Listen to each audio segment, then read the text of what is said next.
18 naked cowboys in the showers at Ram Ranch. Big herd throbbing cocks wanting to be sucked. 18 naked cowboys wanted to be fucked. Cowboys in the showers at Ram Ranch on their knees wanting to suck cowboy cocks. Ram Ranch really rocks.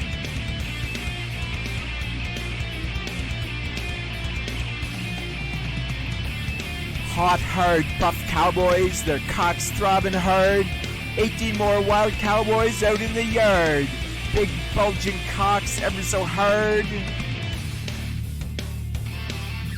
Orgy in the showers at Ram Ranch. Big hard throbbing cocks. Ram and cowboy butt like a breed of ram wanting to rut.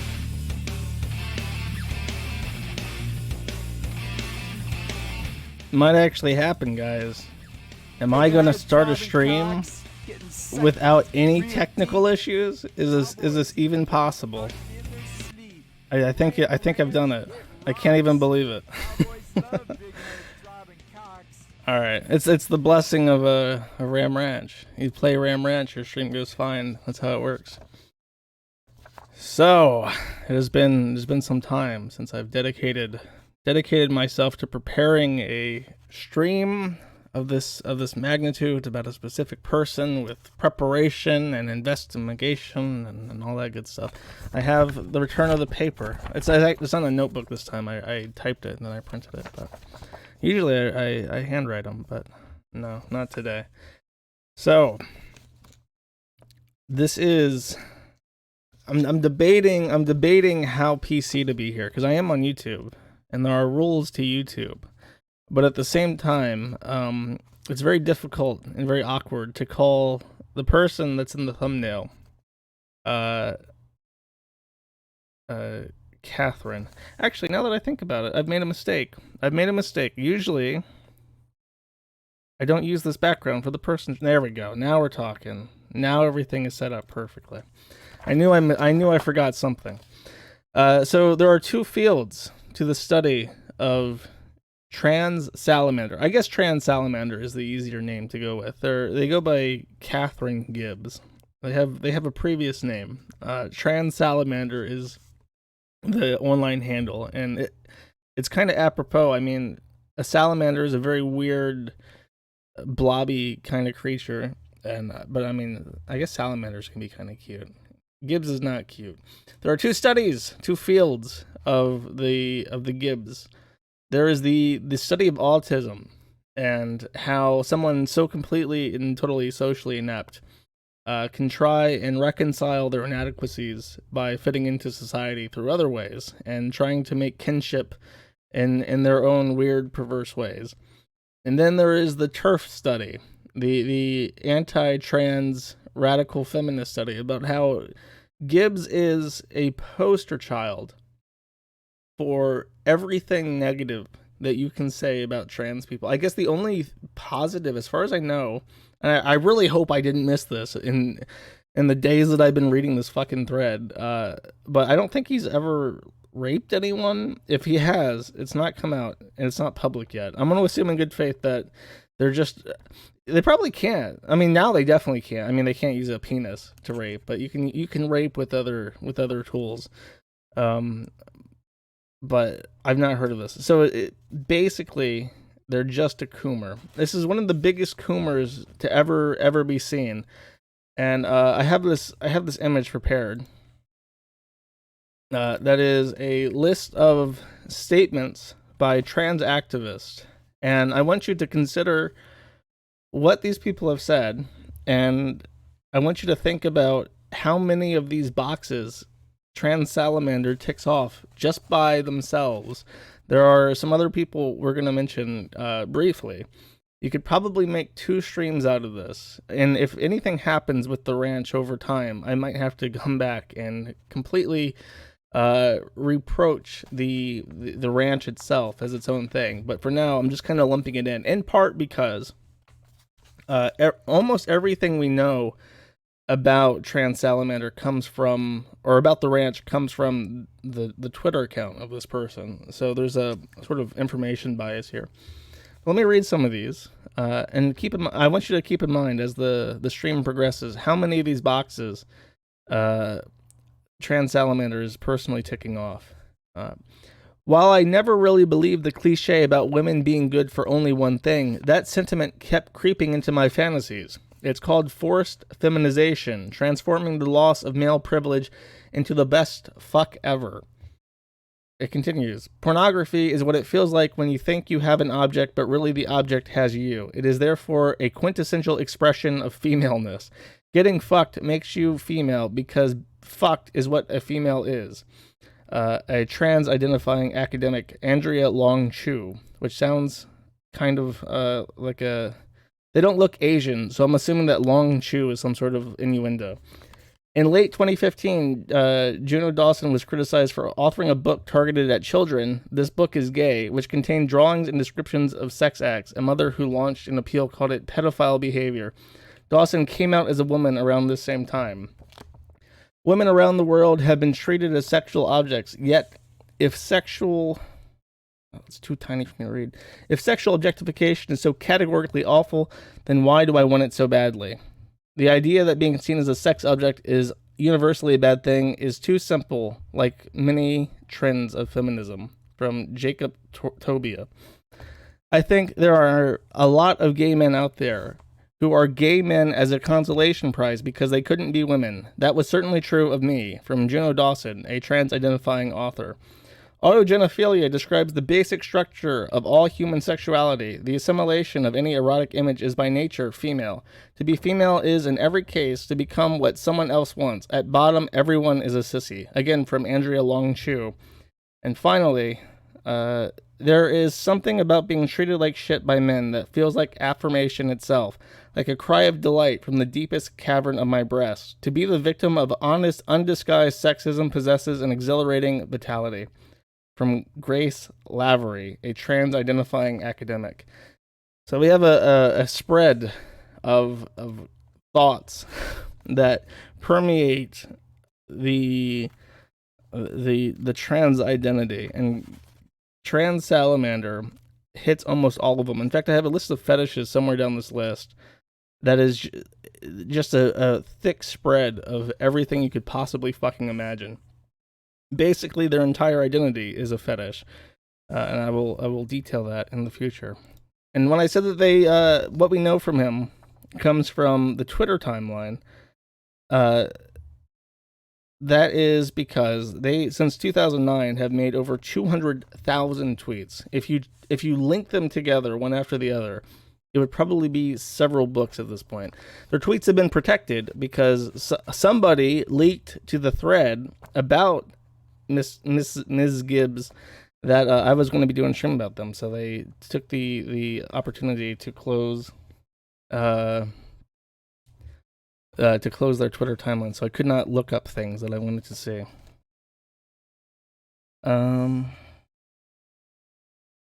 Okay, someone made this video, kind of summarizing how TransSalamander likes to tweet. It's a lot of horny posting, and it goes something like this.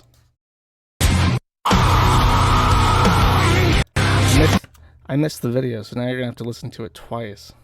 Okay, this is the folly of my OBS setup, is that I have one for videos and one for the images I've prepared, so I have to switch back and forth.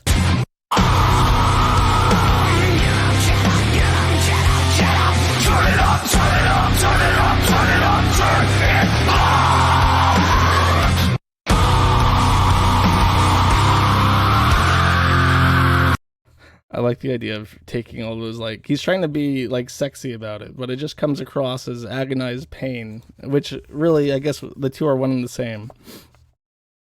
It's Ramadan. Oh, don't tell me that. This is completely haram. Now, there is some fan art for TransSalamander, in part because They really don't like it, and this is a beautiful image. It looks, I guess it's, I didn't see the full version. Maybe that's what a TransSalamander looks like. You take it and then you make it trans, and then you like splash it between Gibes, and you get this halfway point. But he says, "Please report this person for either targeted harassment or hate directed against a protected category. Report other people in that thread too. I've seen such hateful bile in my mentions for days now, and it needs to fucking stop." But here we see the duality of trans. Here is a picture of them squishing themselves. They say, "Goddess, I love my squish," and they grab a roll of fat on their thigh, and then say, "I hope the Kiwi Farms chuds are obsessed with me, are grossed out by this pic. Y'all's pain sustains me." But then, after tweeting out the squish with utter shamelessness, and there's a lot of shamelessness in here that I can't properly show on YouTube. The only way I'm able to function as an extremely minor internet celebrity, or hell, lolcal if you prefer, is by never seeing all the hate. I have thousands of bigots blocked. I've never laid eyes on the Kiwi Farms thread. I can't fucking take it. Don't subject me to any amount of it. I'm fucking livid that people keep sharing this. Both times it's been mutuals. If you actually care about me at all, please have some fucking sympathy. And again, if my actual safety is a concern, bring it up to the mistress. And then they link to Steampunk Penny, who we will touch on briefly. Am I weird? Would most people enjoy seeing details from a thread with thousands of replies? Thanks for that info, I can't forget now. Making fun of them. Would that not scar most people? Can you take a fucking second to have some goddamn perspective? How dare you? How dare you? At least the Kiwi Farm trolls are bigots, whose whole thing is harassment. What's your excuse if you try to expose me to this toxicity? I didn't say it right. Toxicity. I know it comes from a place of wanting to help, but the reality is you've done the exact opposite of that. I'm sorry, but that's where we're at. So, on one hand, I love my squish, and I hope this bothers you all. And on the other hand, please don't ever let me know that there are people out there who are bothered by me. Now, there isn't any scientific evidence for this, but it'll be pretty apparent as I start showing pictures of other people later in the stream. But there is some hot debate if TransSalamander is completely and totally facially blind. It's assumed, there's two camps of this. This is a hotly debated part of TransSalamander's identity. It's assumed that either A, they are completely and totally facially blind, or B, they're just horny and will say anything to make people feel good. It could be either or. I'm more of the, I believe, is there's a lot of comparison between Gibes and Christian, which is kind of quaint. People always try to relate somebody that they're making fun of to Chris, but Gibes is definitely kind of autistic, and facial blindness is a part of that. So, let us begin the actual story, the timeline that I have prepared here. And as with all good internet tragedies, it starts with a single mom. So, we take a person like this. This was a man known as Kevin Gibes, and here we see him in his room of toys, and he has received a new Wii, so we can assume that this was some time ago, like in the early 2010s, and young Kevin Gibes is overjoyed with happiness for this new Wii. You can see he's putting on a big smile, so everyone knows that he's very happy to have this new toy. But then we took this Kevin Gibes and we cranked the Stunning and Brave all the way up to 11. And in a very, very short amount of time, this young toy collector became a beautiful woman who now lives on an alpaca farm in the middle of nowhere. And this, like I mentioned, starts with a single mother. This is, again, everything, this is kind of weird. It's kind of a weird reflection on how society is and how we're going to look back on people. Everything we know about TransSalamander comes from the 201,000 tweets they've made for over 12 years now.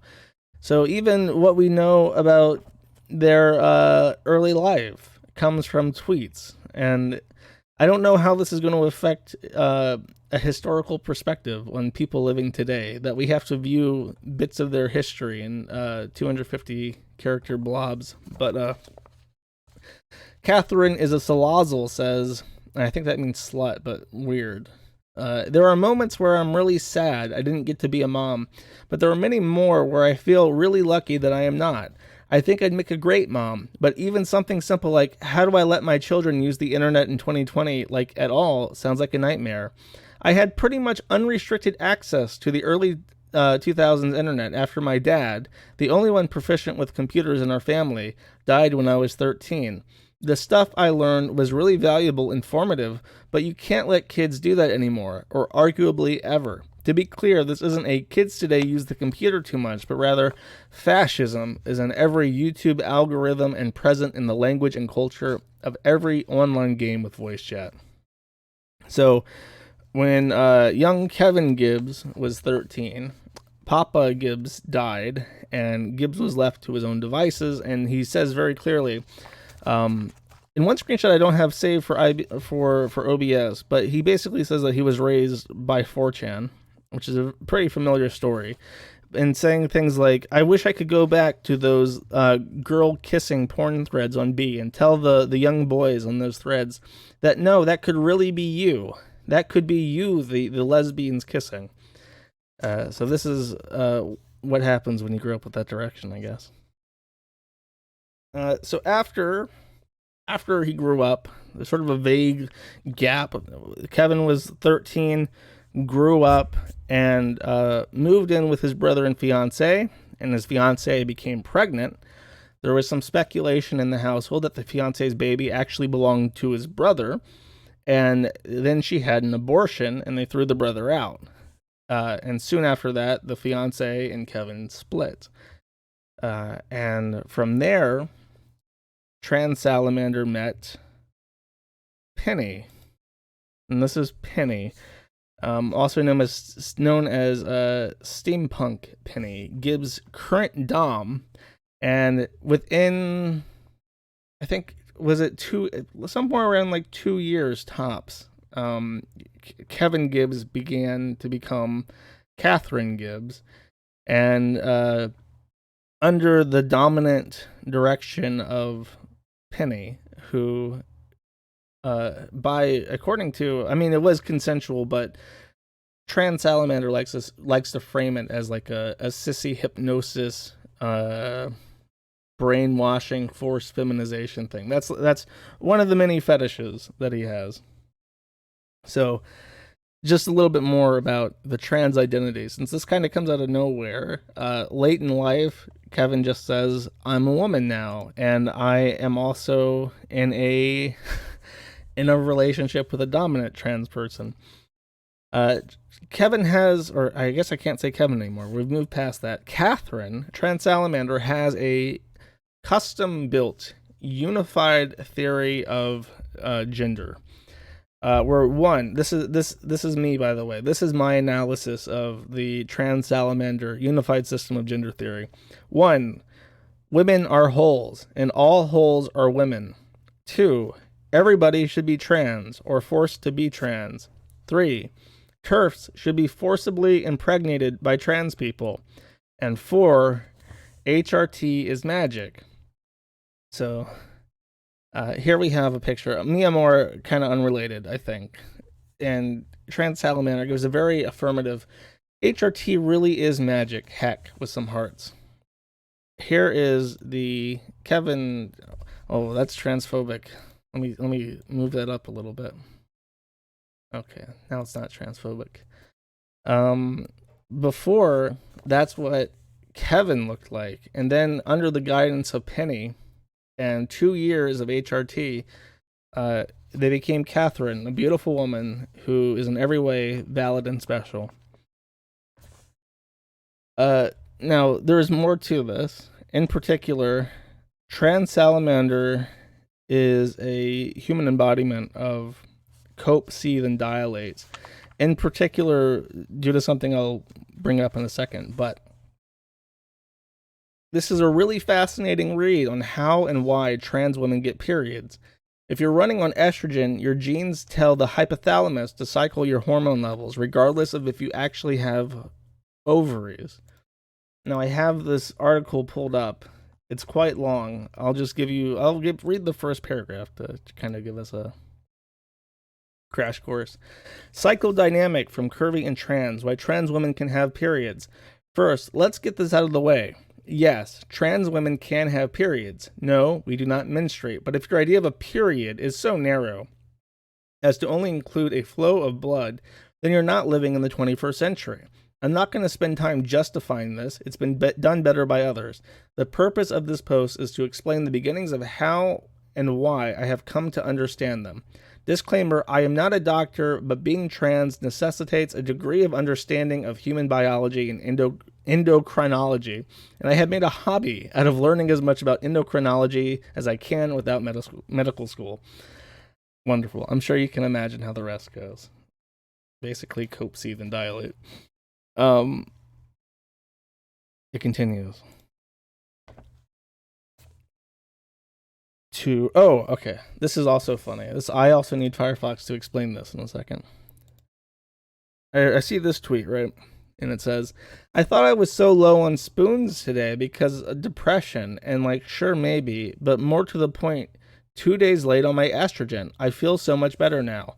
So what they're saying, Catherine is saying, is that if they take HRT, they get spoons, which was a very confusing statement, and I had to read more.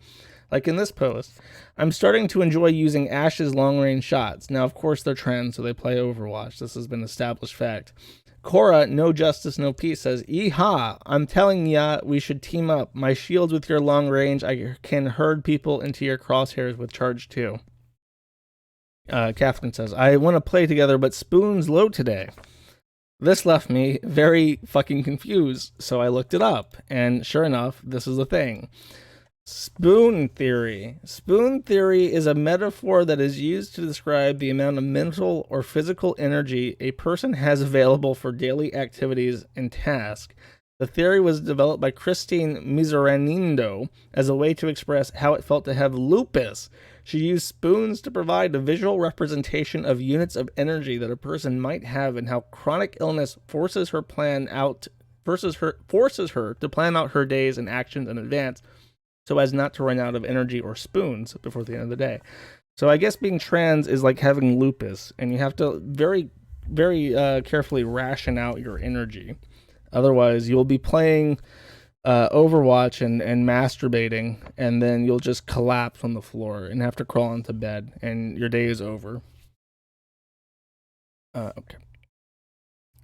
Now, as part of the Gibes universal system of gender theory, it's very open-minded. Basically, everyone should be trans, regardless of what for or how you feel. Here we see, there is no invalid reason to transition. Literally do it for shits and giggles. Do it because it's your fetish. Do it because it looks fun. The only qualifier should be if you want to do it. That's enough, because often that's your heart expressing an important need to you. Transitioning is so much like a fetish fic. I love it so much.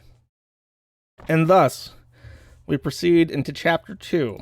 The most important thing about Kevin Gibbs' day-to-day existence, their fetishes. Everything about this person's identity, their day, what they think about, what they aspire to be, what they aspire for others to be, involves cooming.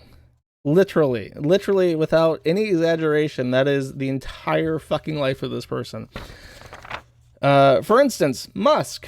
I used to know before I was a girl, and it just...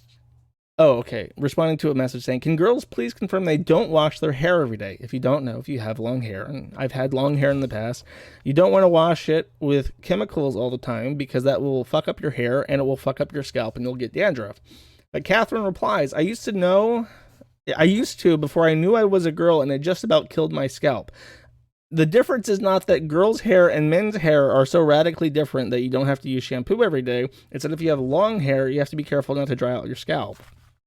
I really only need to do it once a month now for the kind of hair I have, using a shower cap for all the other showers. I don't know, maybe I swung the other way and now I don't do it enough, lol. My hair looks and feels good though, so I'm not really worried.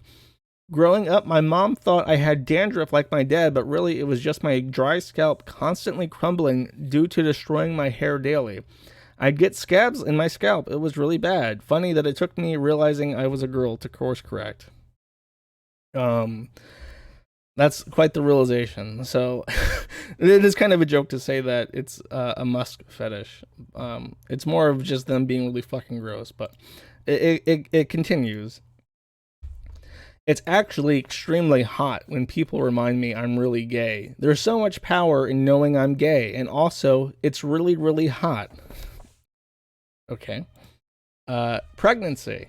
Now taking volunteers to knock me up. 28 replies, 117 likes. Listen, if we get enough cum in me, it's bound to do something. Slaps ass. Let's get this bread. Good luck with that. But this is an interesting intersection. There is another person out there who is a really, really gross weirdo named Anna Valens. And there is a slight intersection between TransSalamander and this other blob of fetishes and chemicals named Anna Valen. Anna Valens, succubus, verified checkmark. The year is 2028. The United Soviets of America have emerged, run by a group of 12 to 14 trans women who all initiate breeding facilities where we high-five each other while spit roasting cis women. We call it the gender crit wet pussy carousel, now with less respectability politics. 102 likes. I think this one actually became really contentious, and a lot of people started running articles about this because it's so fucking weird. But one person who really liked it was Ms. Gibes. Consider the Valpac. Oh wait, this is not in the right position. Hold up. I have to feng shui. I have to feng shui a little bit. Okay, so Anna Valens continues. I walked into therapy compulsing and walked out realizing I'm into mommy dom little girl. So I guess that's where I'm at. No questions asked at this time. Anecdotally, I find it super common among us trans folk. It's really fun and therapeutic kink IMO. Wonderful that you discovered this about yourself. Heart emojis. I think, let me hide the screen real quick. I want to make sure that I'm opening the right things. Oh wait, it doesn't work when I do it like this. I thought I had another Anna Valens tweet. That they do interact with each other, I promise you. It continues. This is alpaca porn. Consider the Valpaca. This is actually a dick girl. Both are censored. Both the boobs and the penis are censored. But Gibes the Salazzle says, very yes, 3 heart eye emojis. Now, furry porn is a little bit tame at this point. We've all become accustomed to seeing furry porn and dealing with the existence of furries for longer than we have trans people at this point. But it's a good thing that there is no way that this person being sexually attracted to alpacas could ever come into play. They're isolated from any kind of animal, so we don't have to worry about it. Oviposition. This is a weird one. I imagine that not everyone will know what ovipositioning is, but let's explain it. Catherine says, last night I had a really weird, detailed pregnancy birth dream where I had puppies. That is, I think that they are saying that specifically because I've been told that pregnant women will get birthing kitten dreams, which is very strange. And I think they read that and thought, oh, that's really fucking hot, when it's not supposed to be hot. It's just like a thing that happens to women when they're pregnant, and they like cats, I guess. It's the toxoplasmosis eating away at the brain. That feel when you get impregnated by an ovipositor and then have a litter of pups. That's kind of hot, not gonna lie. Stuff you with so many eggs. From Haley Adams, XXX. So if you don't know, ovipositors are what animals, it's the reverse. It's the animals that have a appendage that injects eggs into an animal, which then has sperm packets they don't release. And I think it's squid that do this, or like seahorses. It's not a penis, it's an ovipositor. So this is also a weird fetish that ties into pregnancy, I guess. If you want to fill Catherine Gibbs with eggs, let them know. Now, there's one fetish that is so contentious that they have to make a second account for this. You can't just put this on your main because people will look at this and think, what the fuck is this? And then they'll unsubscribe from you. This is Kitty, the diaper slut, which should be an illegal sentence that puts you in jail. A salamander you might know, 32 more months. Trans, she, her, baby for little, well, they're only 32 months old, but if you're under 18, you can't read this timeline. Plural gang, if you're little too, I'll probably follow back. Bottle emoji. Let's see what treasures are on this timeline. Oh, this is another hint at this fetish, but is that a kink thing? Nah, she's way younger than 5. Pretty sure I know a baby when I see one, little one, Lamau. So it's not a... What the fuck? Don't interrupt my stream with your fucking phone calls. I was talking about a diaper fetishist and I was rudely interrupted. Nah, she's way younger than 5. Pretty sure I know a baby when I see one, little one, Lamau. So it's not a fetish if they're only 5. Obviously, there's no way that could ever be, that could ever happen. This is from Penny, bringing you home. Actually, I don't think that's Penny. I think that icon is Bonnie, who we haven't even talked about yet. But they're bringing you home a present, and then Catherine says, "Ah, thank you, mommy," and it's a bag of Beanie Babies, which are worthless now. Here's something that you definitely want to see. Here's Kitty Diaper Slut. Hello, yes, I'd like to file a complaint. Someone has clearly peed in this diaper when I wasn't looking. Angry face. Squishy warmness is nice, though. Guess who's being a big girl tonight? And I want to point out that their shirt says "come" on it. And some kind of font. I'm sure that's a parody. Remember, this is an educational stream for the University of Cambridge. Okay, what is this? Much love to Assigned Male, who makes great comics and doesn't deserve the wave of hate she's getting. Heart emojis. Full Breakfast asks, wait, is this anti-trans hate or a more specific and personal hate? Catherine replies, it's always rooted in anti-trans hate. I need cis people to understand and get over the fact that a lot of trans people are littles, most likely put in part due to childhoods we had robbed from us. I think there's a fair argument to be made that many of the benefits to letting more trans kids transition will be a reduction in the need of this kind of therapy. So, please direct your anger at the right targets. If you don't know, Assigned Male is the Quebecois trans artist who was caught tracing pictures of real children for ABDL cub porn. And this caused a bit of an uproar, and people were upset and saying we should cancel this trans artist. We don't need trans pedophiles in our community. And Catherine Gibes, to the surprise of absolutely no one, took their side. Though this is also a similar kind of argument. This whole ABDL is therapy, it's not a fetish. It reminds me of what? God, what's her face? Pantsuit Party. How she says that lolicon is therapy. I don't believe that. I'm just gonna throw my cards on the table. I don't believe that this is fucking therapeutic. I don't see this I say that. I don't see this prescribed by doctors, but give it a few years. I'm sure they'll be describing child porn to people in a sec.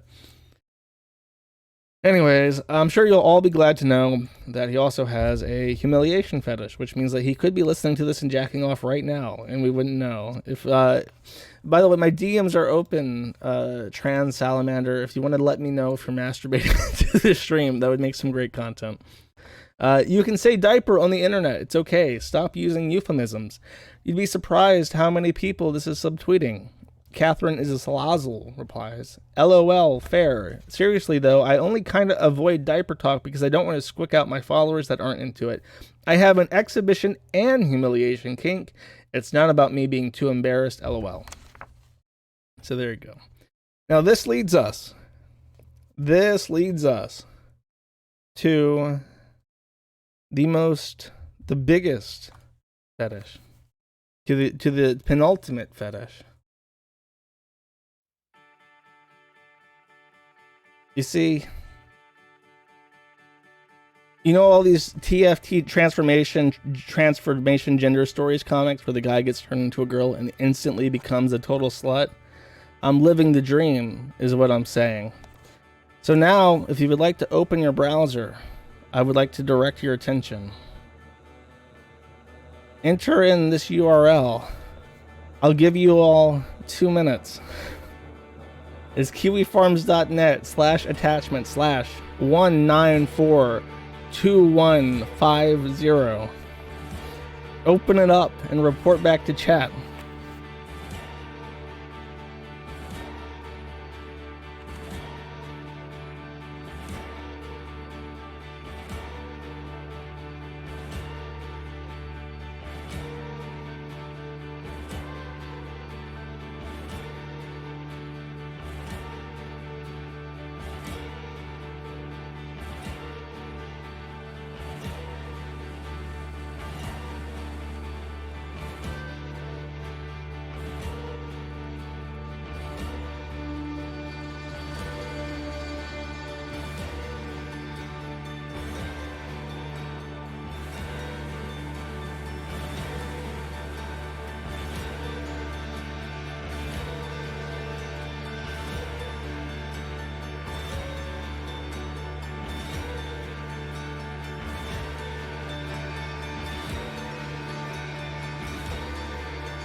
So now you've seen it. There was a word. For some reason, I don't know how I forgot this. There was a statement by Kevin Gibes that simply said, "Am whole," as if to say, I am but a whole. I am only a whole, and therefore I am a woman. But now this whole that you are seeing has been lovingly referred to as the am hole. I would like to describe what this picture is for those of you who lack the audacity to open this file. It is a gunt and below that is 2 thighs. On the Adonis belt, if you can call that, is poorly shaved hair, pockmarked with acne and razor burn. And then below that is the am hole. You can see the remnants of scrotum on the right and left, which is supposed to be making the outer labia. In the dead center, there is a scarred hole. There is no clitoris. It does not look like the inner labia. There is no meat curtain. It just looks like a stab wound, and you can see that there is a cavity in it. And below that is one of the most genuinely hilarious looking penises I've ever seen. It looks like it's at full chub, but it's shaped like Big Chungus. It looks like fucking Big Chungus. It is like a almost like a bowling pin. It has the weirdest fucking shape ever. And it's very hazardly positioned near the am hole, as if to imply that it intends to penetrate the am hole. And that is the state of the am hole of Kevin Gibes. They have transformed into a big woman, into a big beautiful woman, and now they cannot undo it. They have to live with it forever. And a lot of their tweeting is centered around living with it forever. As you know, once you have become a woman, once you have transitioned into the beautiful butterfly you were always meant to be, the only thing you can do from that point onwards is cope, seethe, and dilate. So the question is, how does a penis become a vagina? Now, you may have heard some rumors about this, but I have a video which I hope will explain it to everyone very succinctly. Now, there is some surgery footage coming up. If you do not want to see surgery footage, I've been binge watching South Park, and when that clip came up, while I was studying the Gibes, I realized this was meant to be. If they can air that on fucking television, I can put that on my YouTube channel. Fuck you. Okay. Oh, I have another image here. What is this image supposed to be? I forgot. I'm gonna pull it up live. I don't remember what this image is.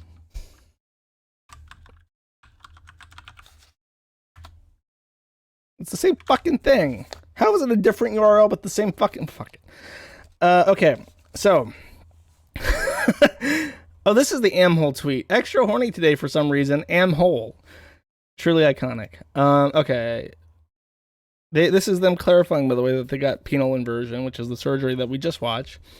And this is the regrets. Oh my god. Did you know your badge looks totally different if you hold a mirror up while you're standing versus on your back? Because I had only been checking it out on my back until just now, and I have learned some things. So immediately after surgery, the area that included my clit and urethra were deep within the cavernous slit that was formed due to how the surgery is done and how everything heals. Said slit has gotten a lot more shallow and shorter, but it still looks pretty wrong until now.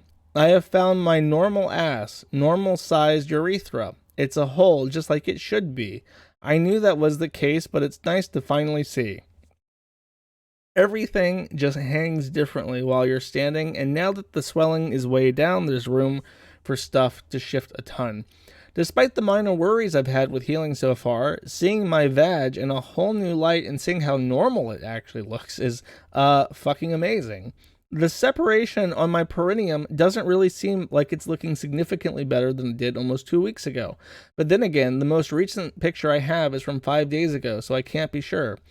I just want it to fucking heal enough that I can stop babying it. I want to see progress. I'm taking daily pictures at this point just to see anything. I looked up the picture my doctor took on the 27th. Fun fact, it's even worse than I thought it was. But obviously, not by the doctor's estimation, so that's cool, I guess. But regardless, yeah, I'm healing. It's just at a glacial pace. I thought it was just like if you imagine a sock sewn inside another sock, the stitches holding the mouths of the sock came undone a bit. Wow. If you imagine a sock sewn inside another sock, the stitches holding the mouths of the socks came undone. That is truly horrific. It wasn't just that. Now imagine the inner sock has a noticeable hole near the mouth of it. I'm just so sick of this separation. Fuck. To any trans femmes who've actually had a vaginoplasty and complications related to stitches dissolving too soon leading to a separation, if you're willing, I'd love to see before and after pics and DMs. Would really make me feel better about my own healing process right now. I actually know a couple people who have said that they had this issue, but I can't bring myself to ask them directly for pictures. I feel like that's a really awkward thing to corner someone with. The am hole has healed, as we've seen in the picture, but it does not look like a vagoo. And more importantly, to the purposes of TransSalamander, the am hole cannot be fucked. This is what it means to be a woman, is to be fucked. So TransSalamander will never feel like a woman until they can get fucked by the entire football team of the Denver Broncos, because they're in Colorado, funnily enough. Now here is them discussing dilation, the favorite thing of poltards everywhere. Okay, yeah, I'm never dilating again without using a vibrator first. This is a huge difference. It's tenderized by my bits perfectly. So they have to like warm it up first so they can dilate without agonizing pain. This is also a very fun thing. Everyone knows that post-op male to female transsexuals are more likely to commit seppuku than pre-op. And the reason for this is that because it is just a fetish, when you snip the balls, you're neutered. You're not as horny anymore. So the desire to masturbate to your new visage decreases, and then you're just left with a mutilated body. So here is TransSalamander discussing the fact that they cannot have an orgasm. Masturbating with a dick is like taking the elevator. You're inevitably going to get to your floor. Masturbating with a vulva is like taking the stairs. If you don't pace yourself and try to go as fast as an elevator, you'll run out of steam long before you get to your floor. 291 likes. 291 people looked at that and said, yeah, that sounds about right.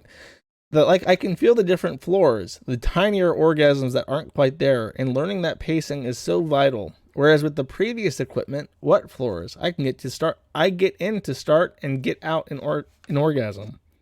I get in to start and get out at orgasm. Anyway, guess who didn't get to her floor today? Upside down smiley faces. And then I think that's supposed to be Anna, but they've accidentally used the Russian letter for I in it. Anna says, is it weird? It is kind of like that for me even beforehand. Nah, HRT can definitely do that. So as we've established, HRT is magic. Well, what's the fucking point of the surgery then? Like, if you get to have, like, the sexual experience of a woman just on HRT, then why do you need to cut out whatever? I'm thinking about this way harder than... I guess you can't get double penetrated then. And that's... Kevin Gibes says that's his number one fetish. He wants to be fucked in all holes at once. And to do that, you need to make a third hole. You need the M hole to achieve this. Masturbation with a dick is like booting up a computer. Masturbating with a vulva is like lighting a fire with two sticks. That one got 53 likes. The other one got 291. So people like the stairs and elevator analogy more than the fire and sticks one. And I don't necessarily mean that in the sense that it's too hard. Sometimes coming with my new parts feels almost easy. But there's always an amount of careful babying that needs to be done to get to that orgasm. You can't rush it. Usually what gets me to that last stretch of the marathon that is schlicking is finding that one thing in the smut I was reading and watching that is far too damn hot. Why is that one thing in far too damn hot capitalized? That is very strange. That seems like something that someone writing a note that wants to ask for help would do to, like, because you have to check the first letter of each word. Anyways, but the annoying thing is that it's not always obvious what that's going to be. So I assume that they spend like a good chunk, like half their waking hours just masturbating, because they describe it like they have to spend hours and hours a day to do this now. By the way, all of these findings of mine should be read in the context of 1, I've not yet healed enough for penetration. 2, not even close to all my nerves have woken up yet. Well, that's a great sign. And I'm pretty sure when those aren't factors anymore, things will change in some way. Well, you're going to be waiting for a while. What I hate is when everything is going to be fine, but then the smut decides to make things weird and not in a good way. Yeah, that sucks. Alright. That is... Oh, wait, no. My notes for the Neo-Vag are so short. How have I failed myself? Gosh, it takes so much work to come with a vulva. My brain, pregnancy, me. And this appears to be a dam letting out water, because it's several tons of water a second there. This is them complaining about their dilator, by the way. I forgot about this. I might be struggling with a tight badge, but let me tell you, that's bullshit. That bullshit belief people have that neo-vaginas seal shut if you stop dilating, utter nonsense. I've had a couple times where I was worried that it was happening at the farthest depth, but it's still all there. There's this inch of depth way in the back that likes to get really tight, and recently I was really worried because it felt like I had completely lost it. But after a dilation, I checked again and it's still there, despite the fact that no dilator can get in there anymore. Like, my tightness is going to make sex frustrating, no doubt, but my depth isn't going anywhere, at least in my experience. Okay, this is a weird thing that has been pointed out to me, and which I cannot stop noticing now, is that post-op transsexuals will brag about the depthness of the neo-vagina in the same way that regular men will brag about dick size. They'll say, like, I have a 12-inch dick, and then the Catherine Gibbs will say, oh yeah, I got a 12-inch deep neo-vagina. I can take the biggest cocks in there. And like, nobody does that. No woman on the face of the fucking planet has ever talked about the depth of their vagina unless they have that disease that makes it too tight. And only then it's like, this is painful and I wish I didn't have this. Not like it's a weird facet of their life. It sounds as though that worst case scenario you end up with a tight vag that makes sex really hard to impossible. Yeah, that would be the worst fucking case scenario, because that's what you get it for. But it's not a wound itching to seal up. That's not how the human body... Then why does it seal up, Kevin? Why is it that your vagina becomes really fucking shallow, as if it's healing itself over time? And he's talking about like times and spans of days. If he doesn't dilate for a few days at a time, it gets tight again. Just crazy. Abby Schmetterling says, it does get tighter for sure. So after I reached the 1 dication per week for LifePoint, I thought something a bit more fun than the dilators. So I fucked myself at least once a week in the absence of someone to do it for me. Smiley face, and this person has chosen to use a hyphen as a nose for their smiley face, meaning that they are a psychopath. Goddess, I wish something like that had any hope of fitting inside me. I have a thin bullet vibrator that fits pretty well, and I can orgasm with it, which rocks, but nothing seems to get me permanently past the barely index finger width. That is crazy. Like, you can't fuck that. This is the full-size picture of that person showing off their dilator, by the way, in case you're curious. Truly, truly awful. Now, remember, Kevin Gibbs, I guess. Oh, no, he's still Catherine before the surgery. TransSalamander got this surgery with the intent of becoming the am-hole. So what are the stats like? What's like the report card for 2020? COVID plus my current weird crowded living situation means that I've had sex 2 times in 2020, and only one of those times was penis and vagina, and I was still healing a bit, so it was limited by that. I still don't know yet what penis and vagina sex looks like for me at full power. Fingers crossed, I just need like a lot of foreplay and I'm fine, lol. Seriously, double penetration is my ultimate dream. If I died after doing a successful double penetration sesh, I've lived a full life. But this also comes after this statement, which is kind of weird. Considering the irony that in the fact that oh God, you used the P word, and that's uncomfortable. Considering the irony in the fact that if my vaguma is indeed tight enough for sex, that is just too much of a hassle, I might settle for anal, something that I never did when I had a dick, doing it backwards. I don't believe this person did not do anal. I'm just going to throw that out there. Oh, and this is a truly horrific one. Nearly 6 months since my surgery, and I've noticed my vag has gone from smelling like generic feminine musk to unmistakably vag scented. And let me tell you, that's some damn good gender euphoria. So we've gone full circle, and we're back to the musk fetish, where their greasy am-hole arouses them for whatever fucking reason. Well, now this guy has never seen a vagina. I mean, they had a kid. Well, maybe that's why they thought it was the brother's kid. They never had sex. The fiance and young Kevin Gibes never had sex. So it's like, how the fuck did you get pregnant? There's only one other person in this fucking house. Oh well. So now we're on to the second half, I guess. I don't know how long this is going to take. I'm surprised that this has already taken an hour so far. We're making good time. The second leg of this story, something which might become its own stream again if there's enough of a fucking catastrophe where I have to make a new stream specifically about this. But it's time to take a look at the Tranch, lovingly called the Tranch. It's actually the Tenacious Unicorn Ranch, located in the let me bring up the poster first.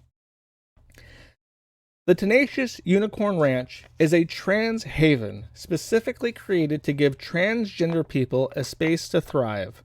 Our journey started in 2018 with 5 trans women who had a dream and a whole bunch of alpacas. We set out to start producing the best alpaca fiber yarn in Colorado, then use the proceeds to help stabilize struggling trans folks and serve the trans community. We are proudly trans-run and operated ranch, here to stand as a beacon of hope against our erasure. And they proudly stand in the middle of fucking nowhere. This is near something called Westcliff, which is apparently between two. It's like in a valley between two mountains, southwest of Colorado Springs, and it's truly just out in the middle of fucking nowhere. The pictures of the mountains are really pretty, but that's everywhere in Colorado. And here's the roster. Here's our heroes: Sky, Bonnie, Penny, Jay, and Catherine. So our hero of the night, Ms. Gibes, is on the far right with the biggest moobs. To their right is Jay, who I don't know, but is wearing a t-shirt that has a gay flag, and I believe it says "come and take it." No, it says something else, whatever. And then Penny, who is Catherine's Dom, Mommy Dom, and then Bonnie, who is fucking crazy. And I have some special notes just about Bonnie. I don't have too much to say about Penny, but like I said, I'm leaving some space in case we want to come back and revisit the ranch at some point in the future, assuming they don't assassinate me. And here's another group photo. TransSalamander is in the green top. Penny to their left. Bonnie is the big chungus and the fore of the camera. And then there's some poor guy who looks like he's depressed and wants to escape, but he's trapped between two trannies and doesn't know what to do. And then there's three random fucking people in the back. There is a video that I would like to play for you. This is from PBS, so I'm assuming that it's in public domain. I can fucking play it. I'm going to play it. Anyways, here is them discussing what life on the ranch is like.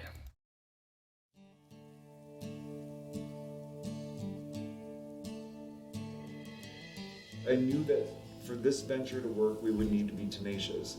And I wanted that reminder up front. And then unicorns are awesome. The mental image of tenacious unicorns running around, that is what I want on this earth. Like, that is what we are.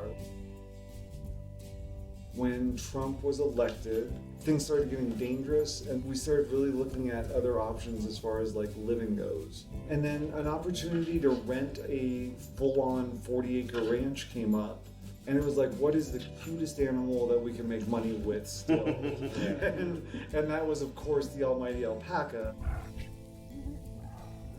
Oh man, there's other hay, you know that, right? I heard about him on a Wednesday. We exchanged DMs. I had a phone call on a Saturday. That Monday, I gave him my 2 weeks. Yeah. To just go like, this is right. I have to do it. Yeah. The world needed it. Having the community and like a sense of family once I got here, like we're all in this together. You know, we're all pulling through. We understand each other. Try to be understanding about people's limitations, what they can and can't do. You have to work in horrible conditions at inconvenient times of the day. We're not called tenacious for nothing. You need a tenacious core to make this happen, and you gotta be a little freaking magical. Like, Yeah, a little bit. You gotta just be a little freaking magical. We do want to get to the point where like trans people can just move up here and just exist. And not just exist, but thrive. We can shut those gates and cis people go away.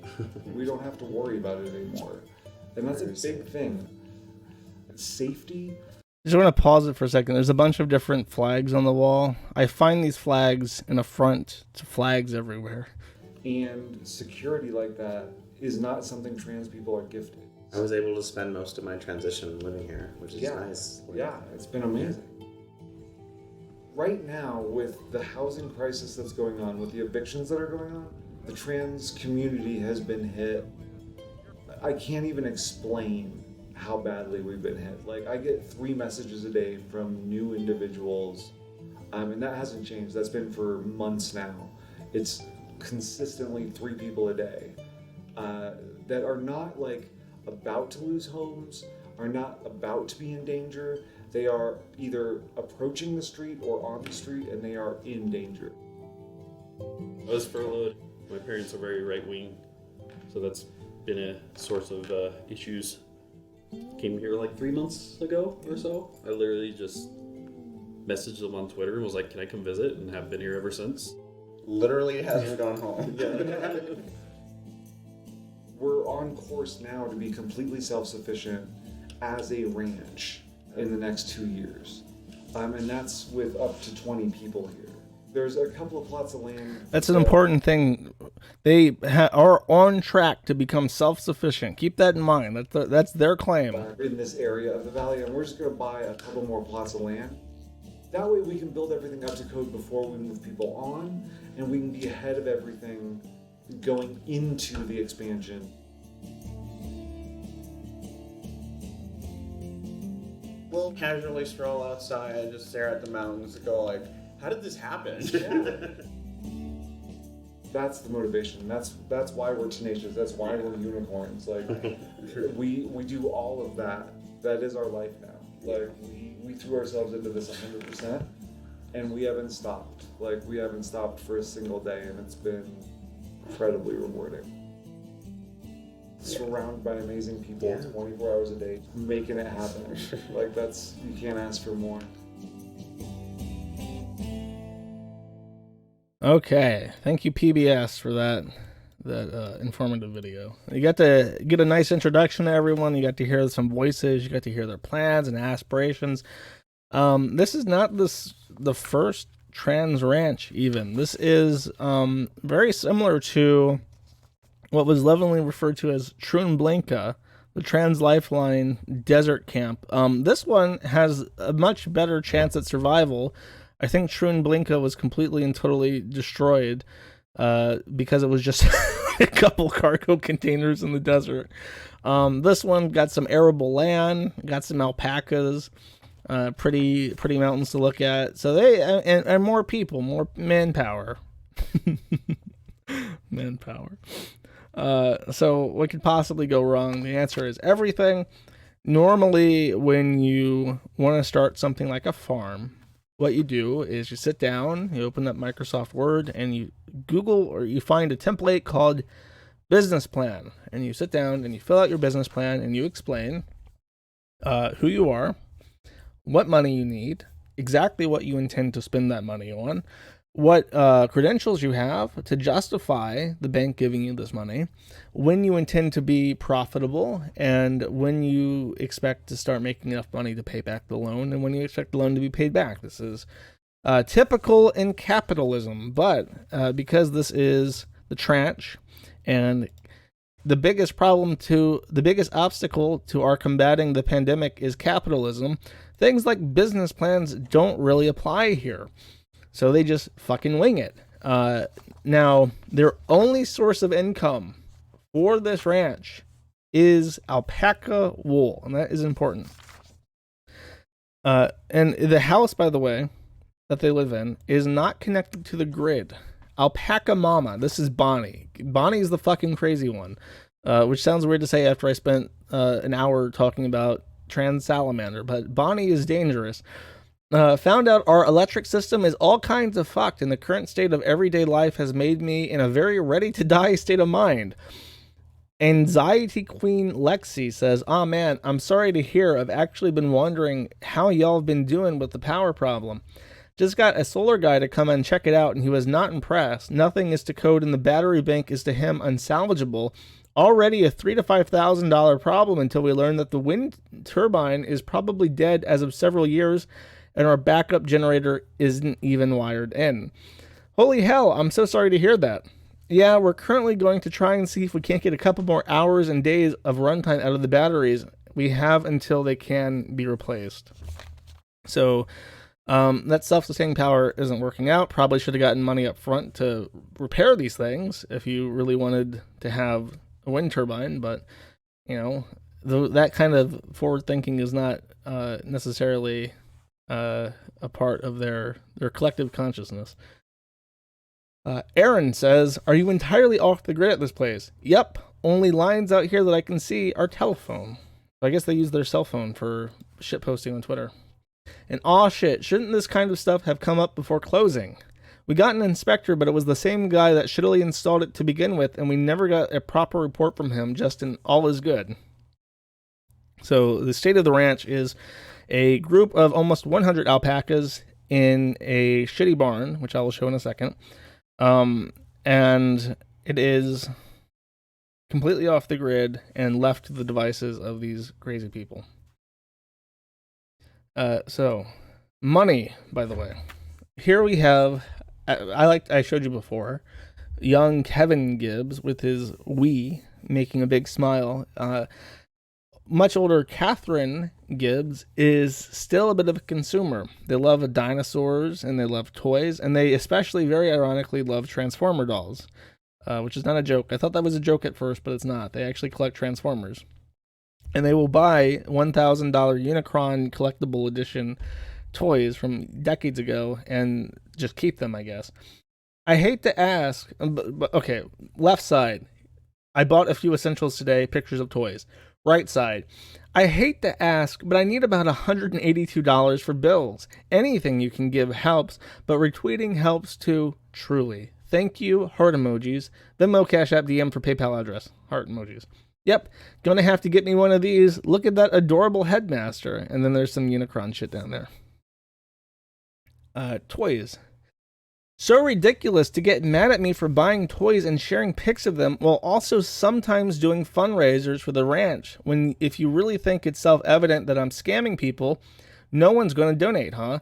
By your logic, I'm fucking myself over, so what's the issue? I guess it's because you think you're privy to some special understanding of the situation that no one else can see.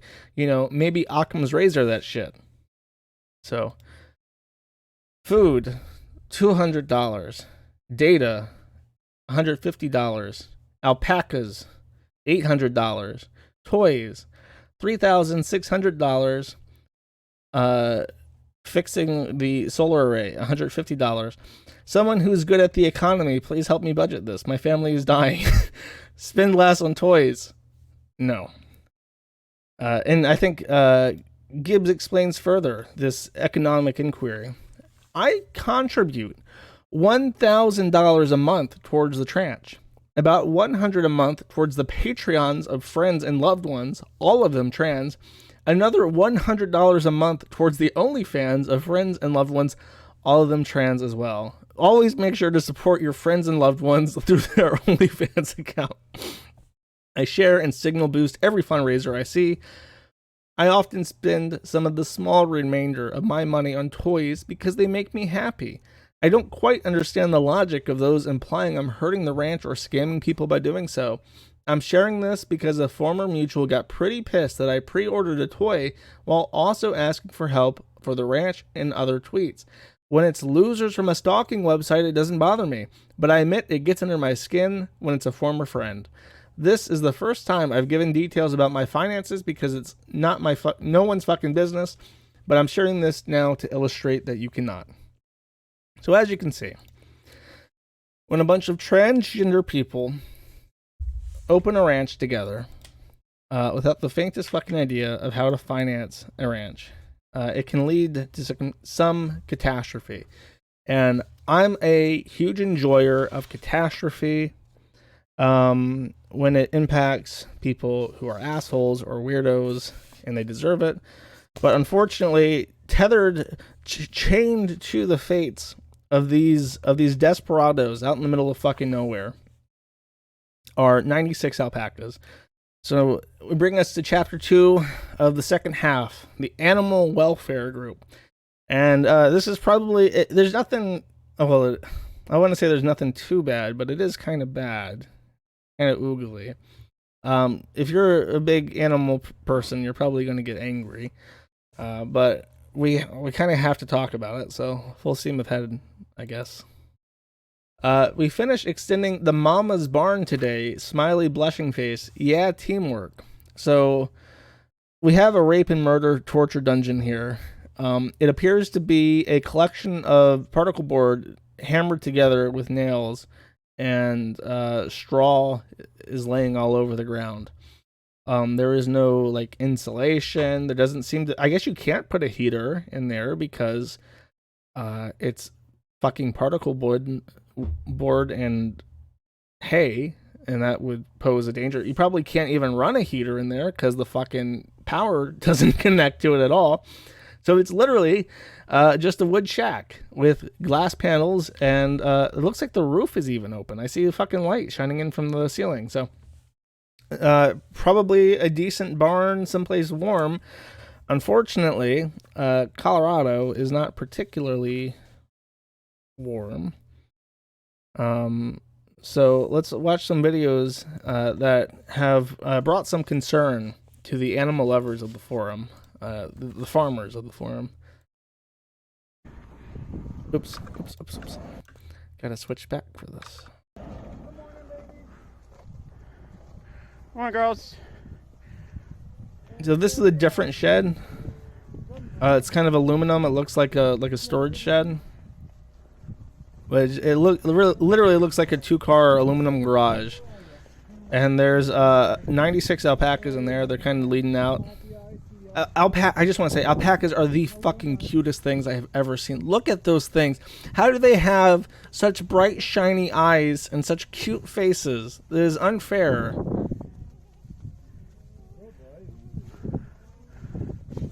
Little babies. Alpaca wits. Real talk, alpacas are nasty animals.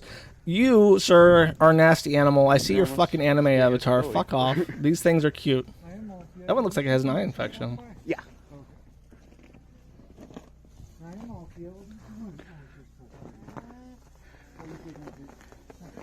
That one looks like it was laying on the ground because it's so crowded in there.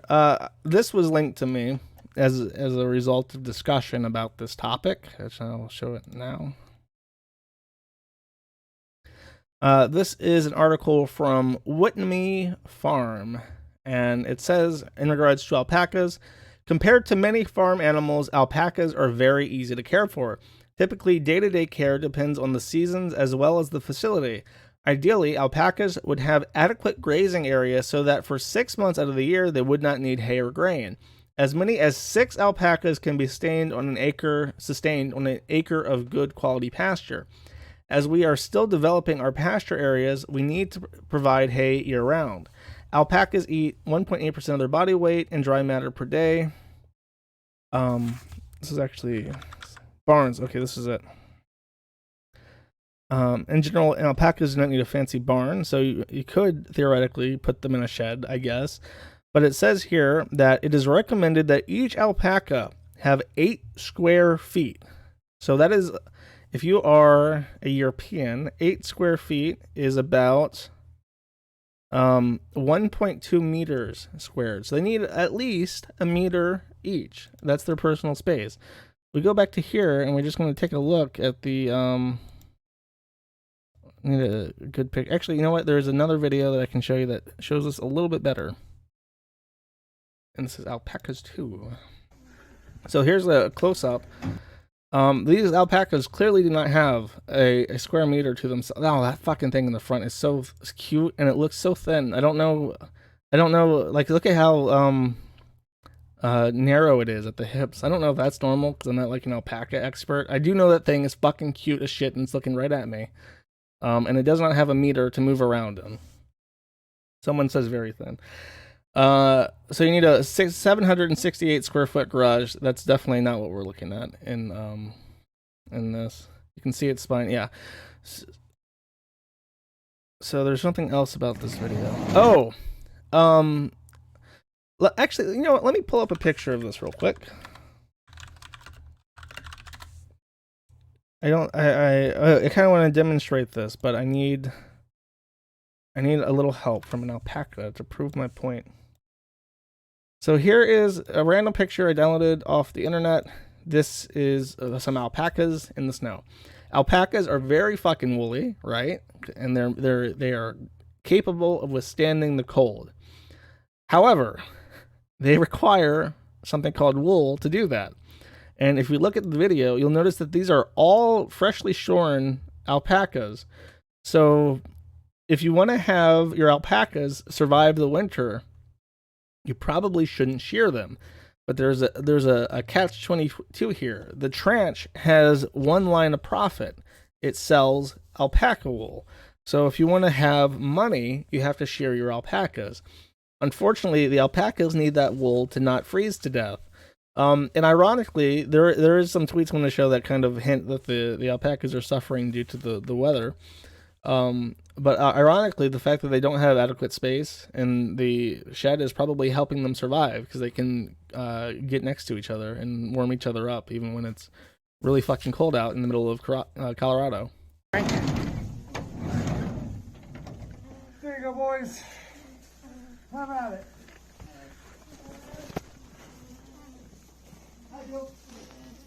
All right.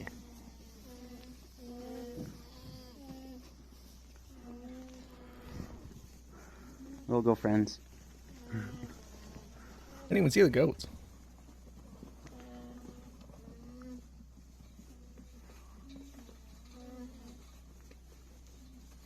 That's a lot of fucking alpacas.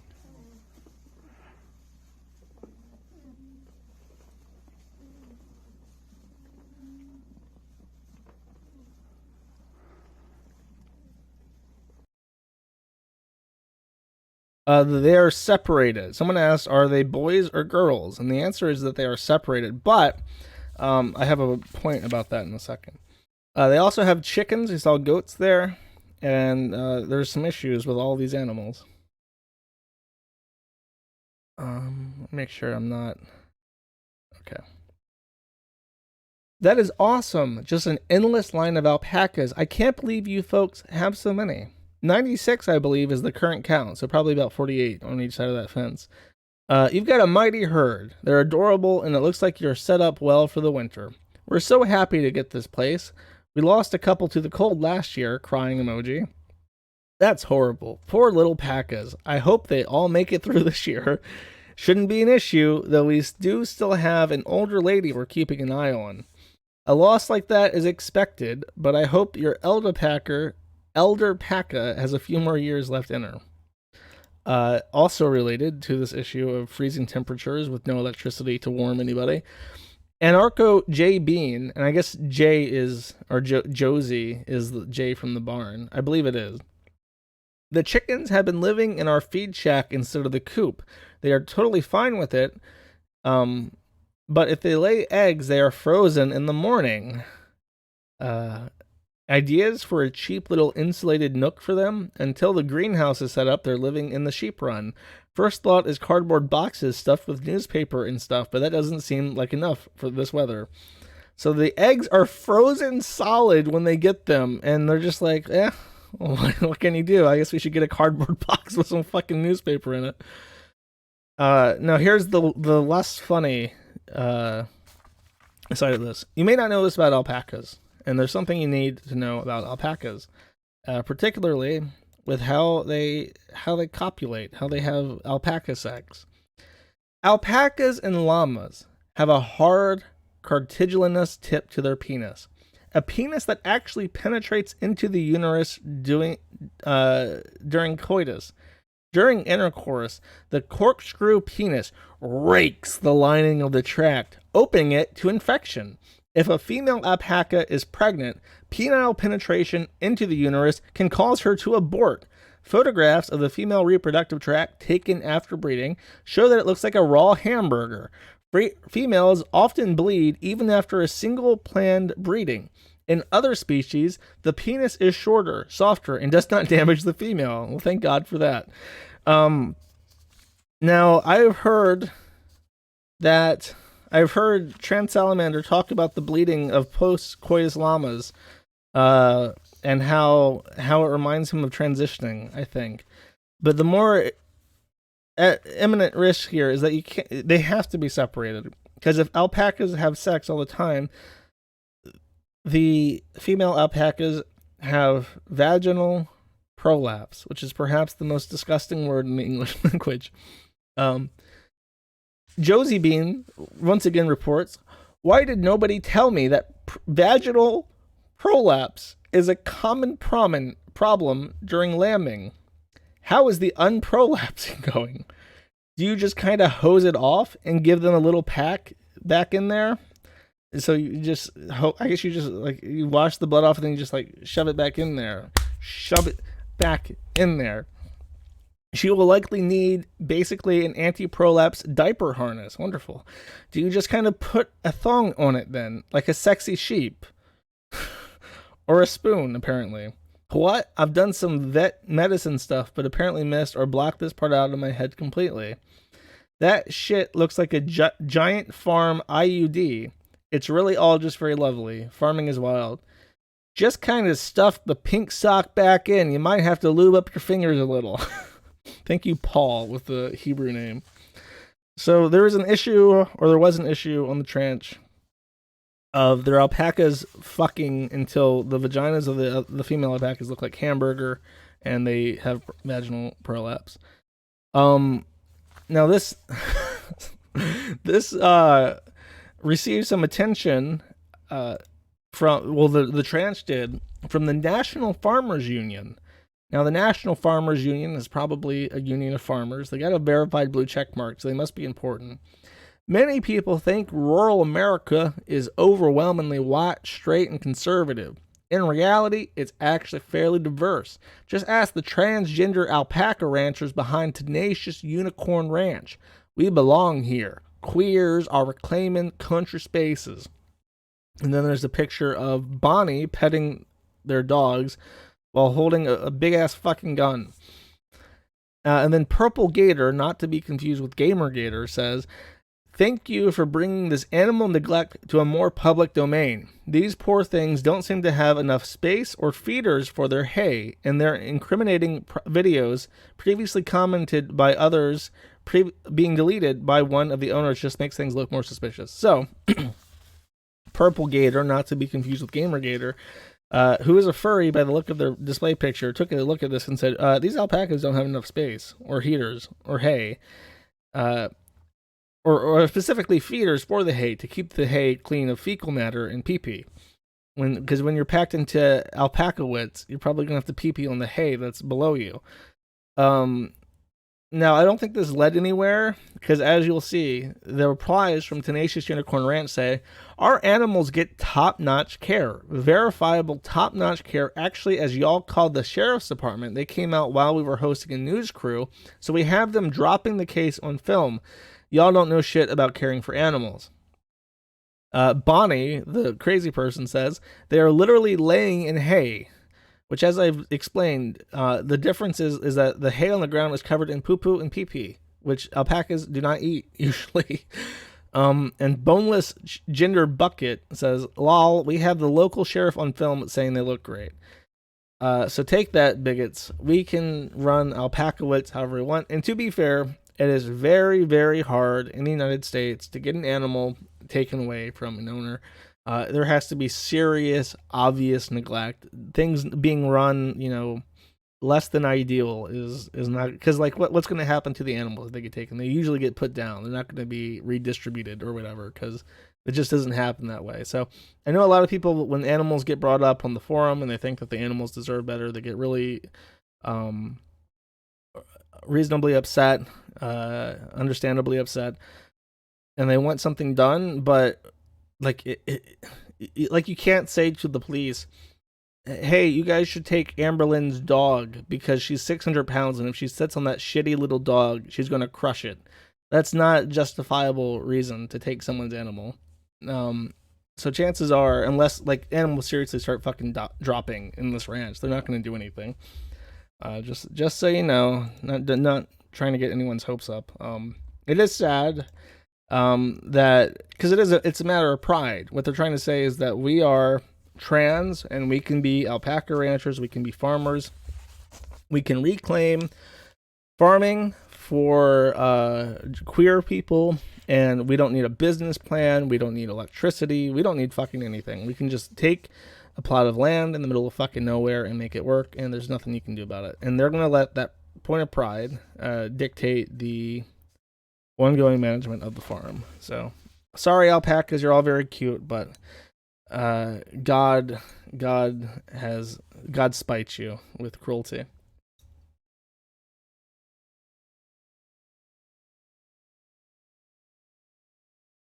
Josh, like 30 died in the winter. Really? They said only a couple. I didn't see 30. That's really fucking sad. Maybe they should find some way to warm the alpacas up by letting them grow their fucking hair out. That would be a good start. Maybe put a roof on your barn. That would also help. Okay, now the less important aspect of the Tranch is the human welfare. How are people doing on the Tranch? Now, I've been kind of hyping this up, but we're going to meet Bonnie here. But specifically, how is Ms. Gibes doing? Catherine says, I can't fucking live here anymore. I have no space. I have no money. I can't fucking breathe. Metaphorically, not like in the George Floyd way. I love my polycule, so I can't leave, but I fucking hate it here so fucking much. I can't do anything. I've been suffocating for 8 goddamn months. My computer won't turn on. I mean, it will, but it like doesn't do anything except be on. Like nothing else happens. No boot up, nothing. I can't afford a new computer, god damn it. And then in response to this, I need this roommate to find another place to live as it's destroying everyone's mental health, but they're convinced there's nowhere for them to go. And maybe they're right, but it's still fucking untenable.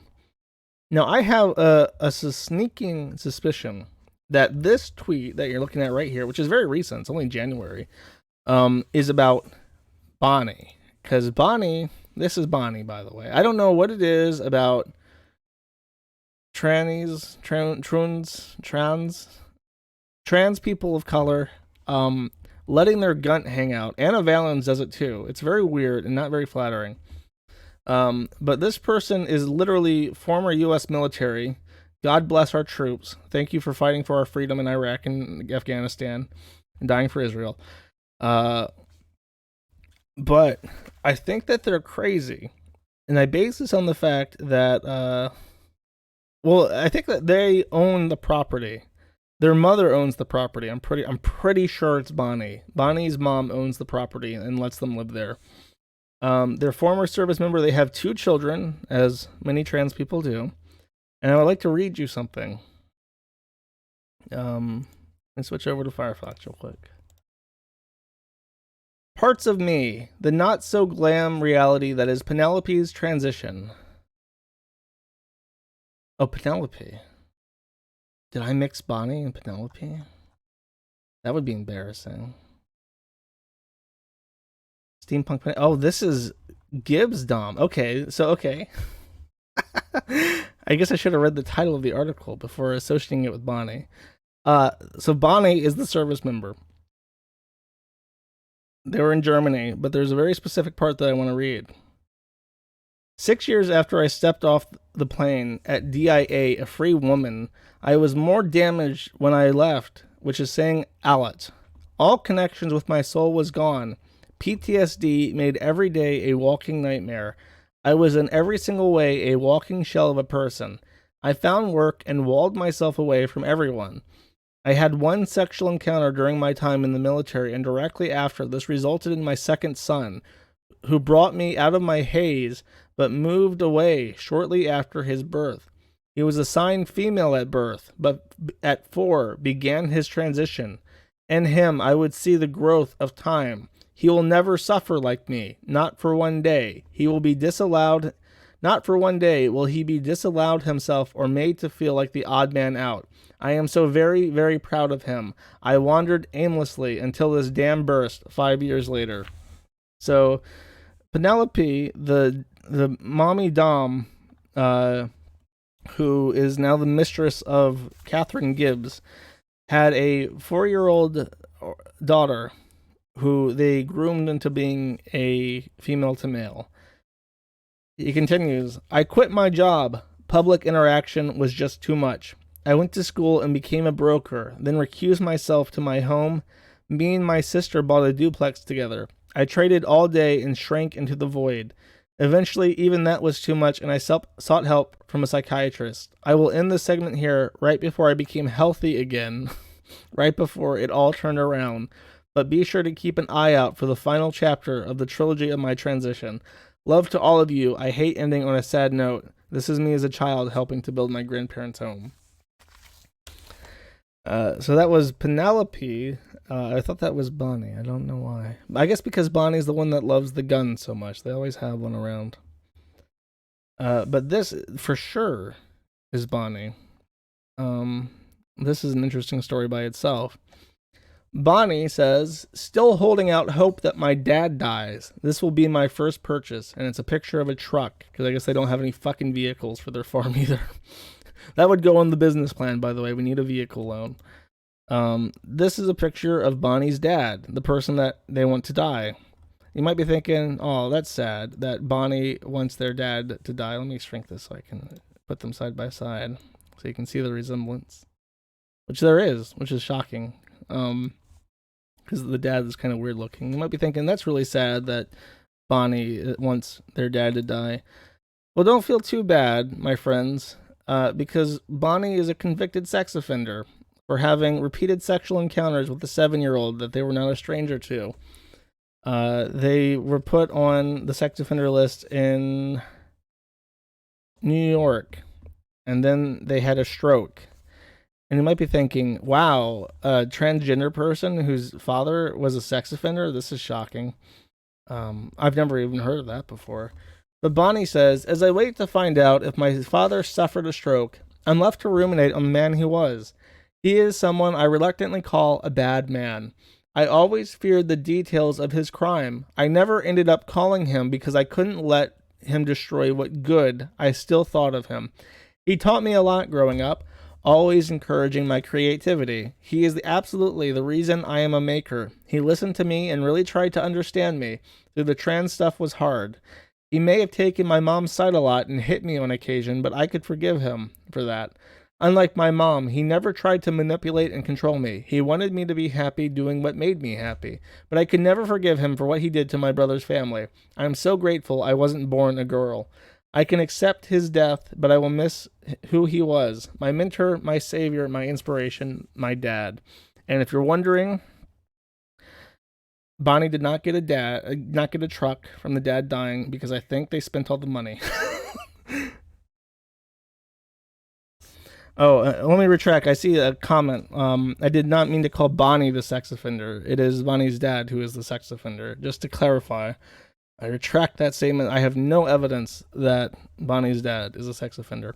Now, I called Bonnie crazy, however, because as you can imagine, or at least how I imagine, Bonnie has constructed a situation where to keep people complacent as the number 2 in the household, everyone must live in fear all the time. Because as you can imagine, everything in the Tranch was fine until the vile forces of darkness arrived. And the Tranch has been under siege ever since. So let's read some tweets from the Tenacious Ranch. Their stated goal is to burn us out of the valley. Intimidation is part of that, along with other tactics. We've won. We won't be giving we won't be giving up though, and they are starting to get pissed because of it. They have already entered the property armed at night, so it's far beyond mild fear tactics. They've been putting this out there for months, that the vile forces of darkness, the fascists of Colorado, have been invading their property at night with weapons to try and intimidate them.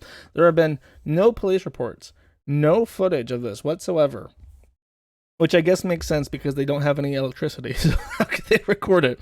They can't really put up a fucking Amazon doorbell and show the fascists waving the swastika flag outside their home and threatening them because they don't have any power. It continues. Bonnie says, the local militia is super cowardly but very dangerous, usually avoiding direct confrontation and working in the dark. They've overinflated tires, I guess like the tires of that truck that they never got, burn down houses when occupants are on vacation, etc., but we're way overprepared to let them pull that shit on. So the local Nazi militia of Colorado does two things predominantly. It will put too much air in your tire to cause it to pop on the road, and it will burn down your fucking house. That's a bit of a discrepancy. But it continues. The militias out here found out we are a hard target. Next, we'll make every leftist, we'll get to the liberals later, out here a hard target. So Bonnie's helping everyone by spreading fear about this militia that apparently exists. And this is Penelope. This is the mommy dom saying, "If I die here, and listen, I won't die easy. But if I do, it will be defending who and what I love. I've made my peace, and will gladly bleed to move the line forward and show that bullies will not rule the day. Talk about change is always easier than creating it. Both are necessary." This reads like a fucking Free France diary, but there's no evidence that this has ever happened. Bonnie makes tweets like this saying, "Had a car stopped in front of our neighbors for a bit, and as soon as I had my scope targeted for a peek, they peeled off. Westcliff, get a handle on your fascists." So people are visiting their neighbors, "Hey neighbor, I brought you some eggs and some alpaca wool." And they're like, "Oh, thanks, neighbor." And they look over and they see the glint of the sniper rifle in the far off Troon Ranch. And gotta go, friends. See you next time. And then they leave because this fucking retard is pointing a gun at them. Which I don't know. This seems like an admission of a crime. You're putting a loaded weapon at someone's car for doing nothing but visiting their neighbor. Was it a red car? Now, there is some doubt. Is there any understanding of who the fascist groups harassing them? Names, websites they frequent, not the Kiwi Farms. Have you all considered going to the media about this? I know that would run the risk of drawing more attention from the wrong people, but it also might scare away your harassers. If they think the spotlight may fall on them, that is assuming any media cares. It seems like they're trying to bait you into defending yourself with force to excuse escalation on their part. Can you reach out to any animal rights group near you? Anyone who can offer assistance? What a horrid situation. You must be so terrified for the animals. They are so sweet and innocent. How about the local newspaper? Could you gain support through ads expressing need for help? Now keep in mind, there's a tweet that I don't have clipped, but keep in mind that they said that the local sheriff went to their house while they were filming a news story, and the sheriff said, "Your alpacas look fine. There's nothing to do here. Bye-bye." And they left. But Bonnie says that there is no way for them to contact the media or the police about the fascists trying to kill them, burn down their house, and overinflate their tires, while they have both the media and the police visiting their fucking house with no incident. So I don't know why they're doing it, except for the fact that they might get a lot of GoFundMe donations to help fight fascism, with no evidence of that fascism existing, because they don't make any fucking money off their alpaca wools, because their alpacas are fucking dying of the cold. That could be it. Now, there is 2 more people to talk about on the ranch, and that will be a wrap. So let me flip back to Firefox, because I have some stories for y'all. So this is a person named Grace, and the story comes from June of last year. Grace says, "Ask me about how they would make a disabled person work long hours in the field, then shame her for being in bed with severe back pain the next day, or how they locked a queer woman out of the ranch with a shoot-on-sight order when she had to go to the psych ward for a mental breakdown."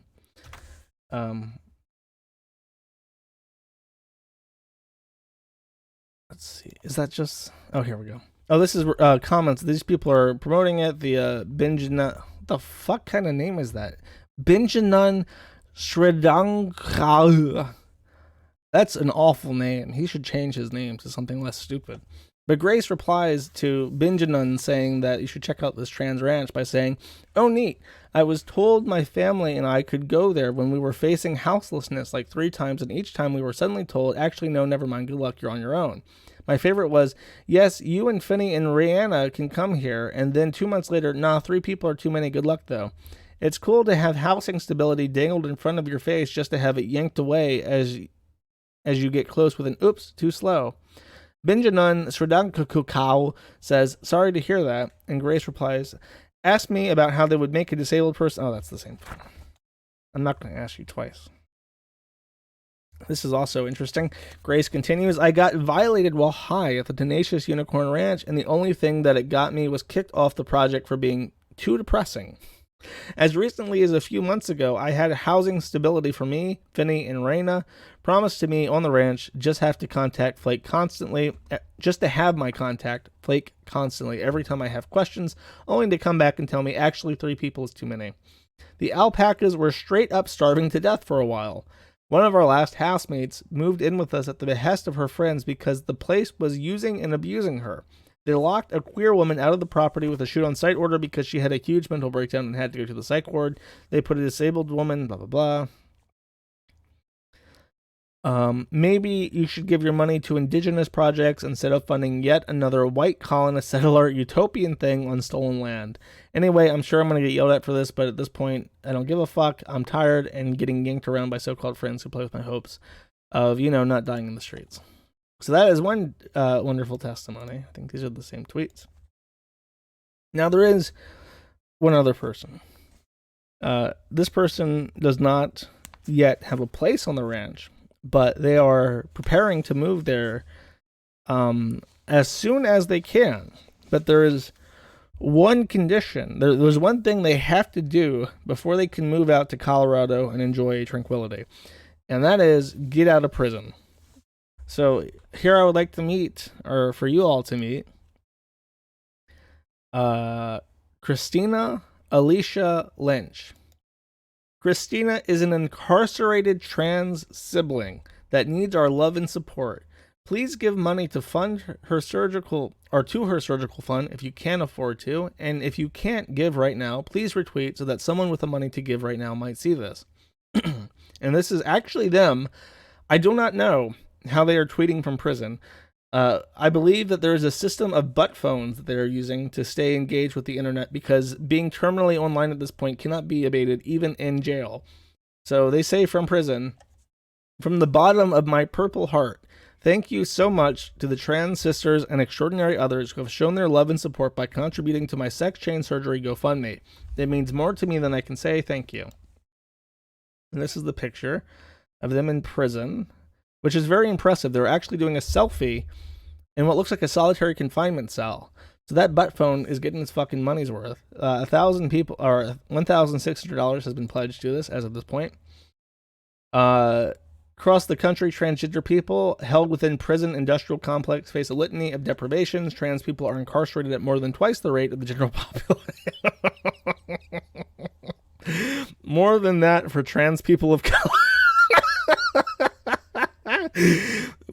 For many trans women incarcerated here in Georgia, like myself, the most significant deprivation is that of medical and mental health care. So the story is that Christina Alicia Lynch was arrested by the man for doing sex work. And as we all know, sex work is work. So it's total bullshit that Christina Alicia Lynch would be arrested for doing a job like any other person would be doing a job. However, someone very astute noticed that they are sentenced to prison for 3 years.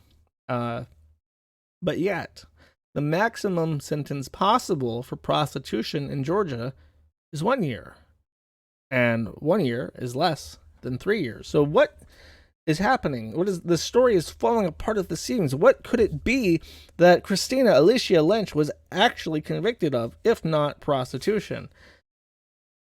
And the answer is sex trafficking of a child. Pimping a minor under 18, Douglas County, 20 years. Pandering by compulsion, 10 years. Sex exploitation child, 10 years. Sex exploitation child, 10 years. Attempted armed robbery, 10 years. So they're just now getting out after being convicted years and years ago. Because as it says, 14 years for drag queen pimp. A drag performer will spend at least the next 14 years in prison after pleading guilty, and this was in 2012, after pleading guilty Wednesday to pimping out and sexually manipulating a 16-year-old in Douglasville. Christopher Lynch, who performed as Pasha Nicole, pleaded guilty in the 2 counts of sexual exploitation of a child, 1 count of pimping out a victim under the age of 18, and 1 count of pandering by compulsion. Judge sentenced to a 30-year sentence with at least 14 years behind bars. They asked for more, they wanted less, and then I was wrong, a tearful Lynch said in court on Wednesday. Both men were arrested in early March 2011 after an investigation found in January that found adult and minor victims in Georgia, Alabama, and South Carolina over 2 to 3 years. Oh, they investigated for 2 to 3 years. Both have been held without bond since then. So they worked as a go-go dancer.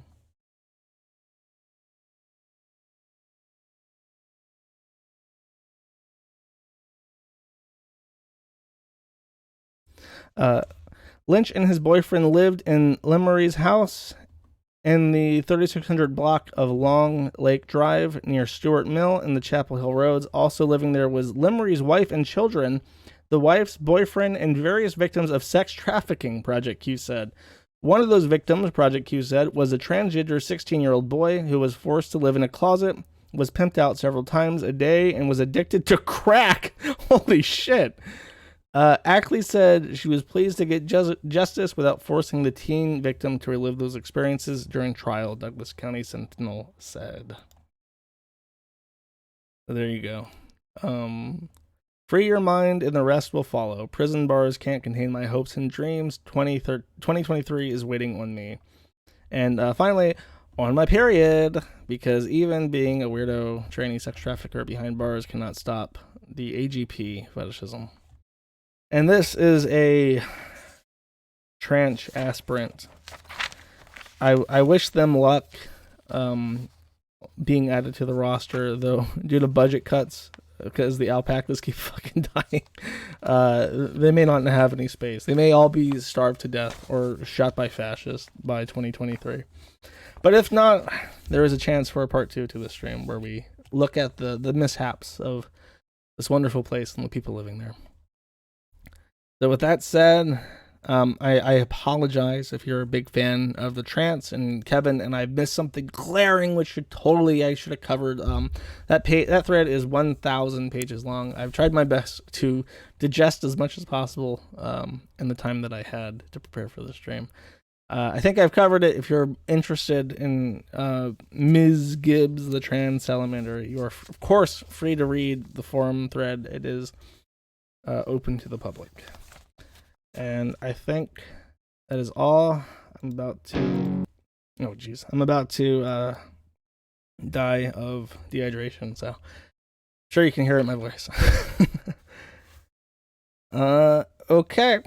I think that's all. Matt@theinternet.com, kiwifarms.cc. It's better than Twitter. We're going to get a new server for it in a bit, and when we get the new server for it, we're also going to update the Matrix server so that hopefully we can have more people and we can have a fun Sneed court again.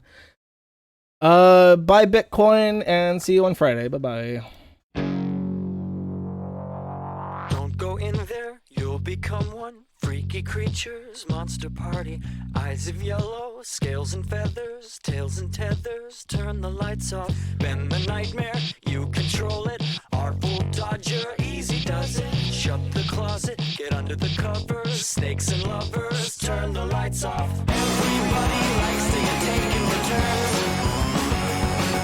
To see how bright the fire inside of us burns. Everybody wants to get evil tonight. But all good devils masquerade under the light. Here's the pinky, there's the kinky. Everybody complicated. Man and woman, baby child, calm and wild. Turn the lights off, don't remember what we look like. Young girl holding one another. Paper colors, dangle streaming, tangle screaming. Turn the lights off. Everybody likes to get taken returns. To see how bright the fire inside of us burns. Everybody wants to get evil tonight. But all good devils masquerade under the light.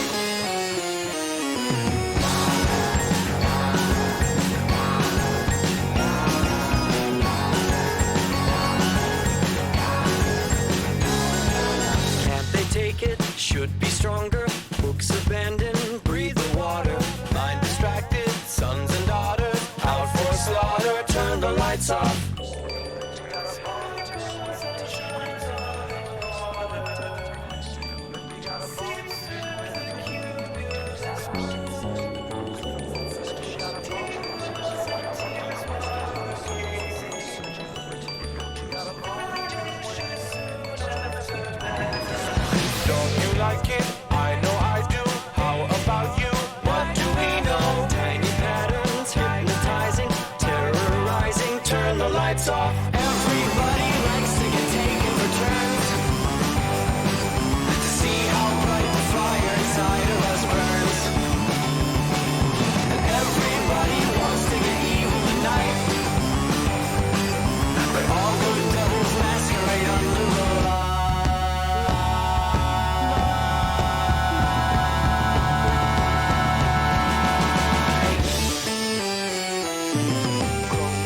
diamonds twinkle brightly, dance in darkness, blow the nights off. Sleepy child, spark desire, walk the fire.